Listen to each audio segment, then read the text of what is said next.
the Hoodoo Gurus were in here a week ago doing a live thing for Triple M with cameras and everything. Mm-hmm. So to have a large format console that can just flip over to like live mode and have all those fantastic SSL patching and path flipping and options is really, really important, rather than an old Neve which would struggle to sort of cope with that level of input channels and nothing else. Welcome to Audio Technology Magazine's ISO Booth podcast, where we phone audio engineers and producers at home, and thanks to the pandemic lockdown, they answer. Hey everybody, welcome to another Audio Technology ISO Booth podcast. Today we've got Marshall Cullen with us. He's studio manager over at Damien Gerard Studio on the Central Coast. Welcome, Marshall. Hi, thanks, Chris. Exciting times over at your place. You've recently installed a brand new SSL Origin mixing console. Congratulations.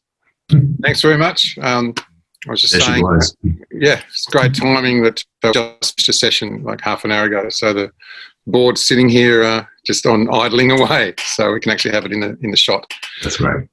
So give us a little context. How did we get to this point of the studio investing in a large format analog console like the SSL? So around a year ago, beginning of last financial year, we had to get out of our building in Balmain. We'd been in for 20 years, and I looked around for actually a business partner to sort of take on a part of the business and inject some much needed, capital into it to get it to go bigger. And amazingly found someone here on the coast, which is 20 minutes from where I live, already owning a building, already having a fantastic vintage mic collection, a whole bunch of backline. And then so once we added in the Damien Gerard inventory that we had at the time, we were pretty much ready to a much bigger updated studio, and where there was always a view to continually upgrade. And then one of the weaker links in the chain, I guess, was the Soundcraft board compared with some of the other stuff we had at the time. And we looked around at old Neves and old SSLs. Then we realised that this SSL Origin had just come out, debuted at NAMM, I think last NAMM last year, and it just fitted the rules we needed. One of the big ones being that you don't need to have it turned on all the time with aircon running all the time. Okay. So what was the rationale, I guess, between going for, the cool vintage mixer versus something that's state-of-the-art, brand new? It comes with a warranty. It doesn't need an in-house tech to keep it working all the time, which even to a point with the Soundcraft, we'd found a thing. And already, I can probably move this, there's a whole bunch of Neve 1073s that we already had.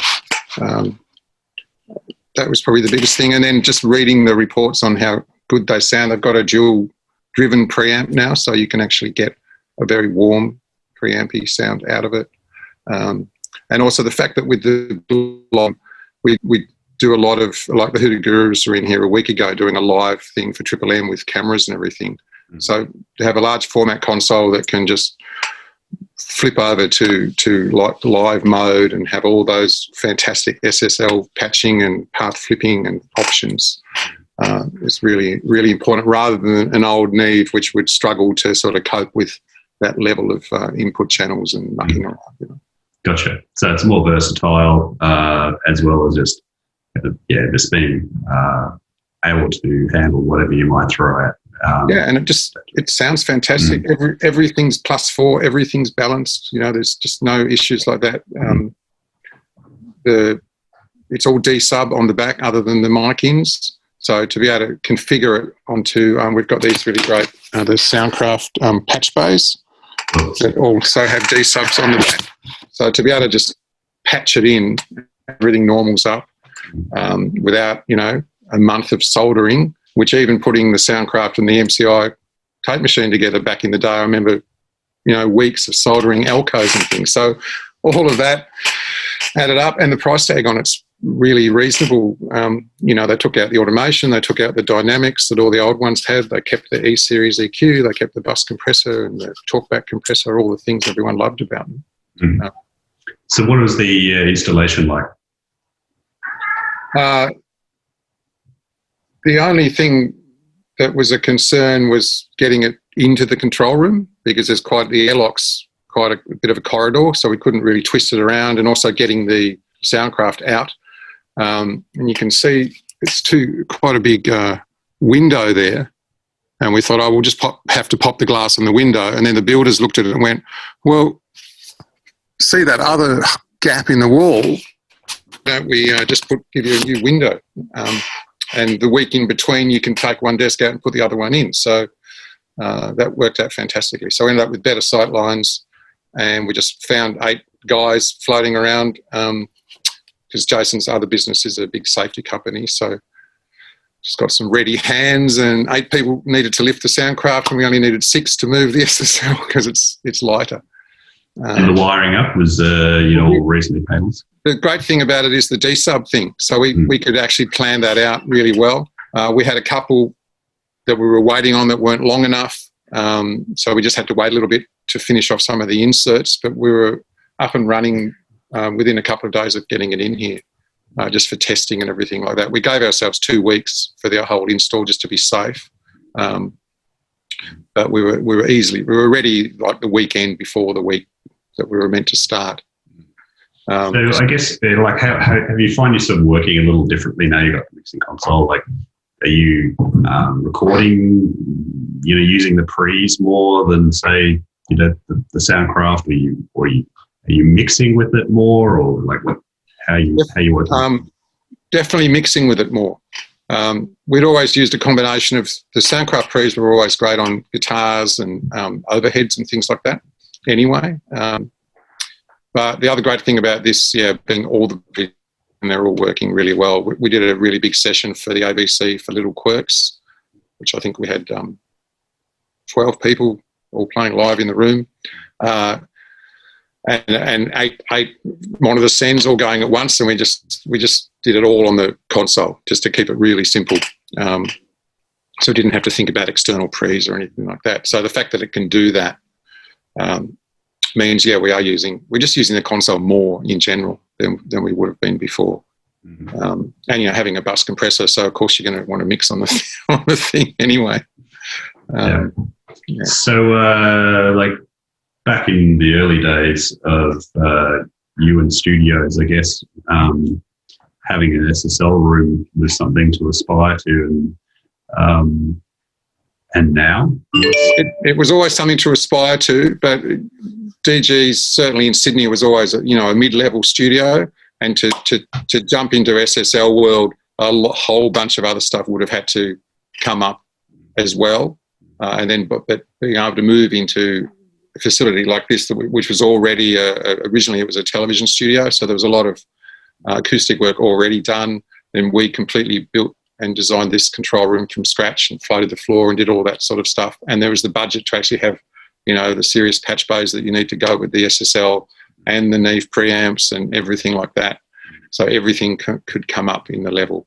So that's part of the reason that I sort of tried to look at having to get out of Balmain as a positive, rather than just going, oh, look, it's all over, I went, no, let's find someone that can, inject some new blood and some new capital. And Jason Stenning came along and just, it was the perfect thing. That's awesome. And so has old clients followed you? Found a new client base? Like, how's business? Definitely both. As I was saying, the Gurus were up here. The church came up here recently. Steve Kilby's seems to have fallen in love with the place. He's been doing all his collaborative albums and his solo albums this year that he does, especially since they're not touring. He's just been incredibly prolific with his songwriting. So, and then plenty of other Sydney bands. We found, some of our Sydney bands that were coming to Balmain, half of the rhythm section, for example, would live on the coast anyway. So they've all gone, well, it's much for muchness. It's just the singer's turn to drive up from the inner west or something like that. And then we've definitely found quite a few local new clients, even a couple of rapper guys that were always going to 301 to use, their Neumann 67 or they're 47 and they're like, oh, wow, there's somewhere on the coast we can actually go and use that same mic. And Little Quirks, they were just in there, but they're a Central Coast band, even though they're signed with the ABC. And having the large live room that can cope with, a really big act plus cameras. I forgot it. I haven't really thought so much about that. That's a big deal though now, isn't it? Sort of be able to accommodate video, even if you're not offering it yourself, but it's something you've got to be able to handle. Absolutely. It really, COVID, it was all a bit of doom and gloom at the beginning, but then we put it out there that we could, deal with that sort of work. And, we've done a lot of either live streaming or filming for post-production that then gets streamed. Sure. And you do a lot of live mixing yourself. Like, any sort of reflections on, I guess, when you might get back on the road or what some of your clients are? Yeah. So I do Hoodoo Gurus is my main thing. Paul Kelly, not so much being based in Melbourne, especially nowadays. But for example, the Gurus, we're playing 5th and 6th of November as a New South Wales government sort of initiative, relaunching the Sydney live scene at, I think there's a show at Fox Studios. So that's only a few weeks away. So it's starting to open up. It's been completely dead at that level. I did a show with Steve Kilby up at Lizottes in the middle of, after the lockdown, but still during the restrictions. And I think they could only have 82 people. But it sort of worked for the venue because they're a dinner and show venue. So those sort of venues in Sydney anyway were able to continue just at a much lower capacity.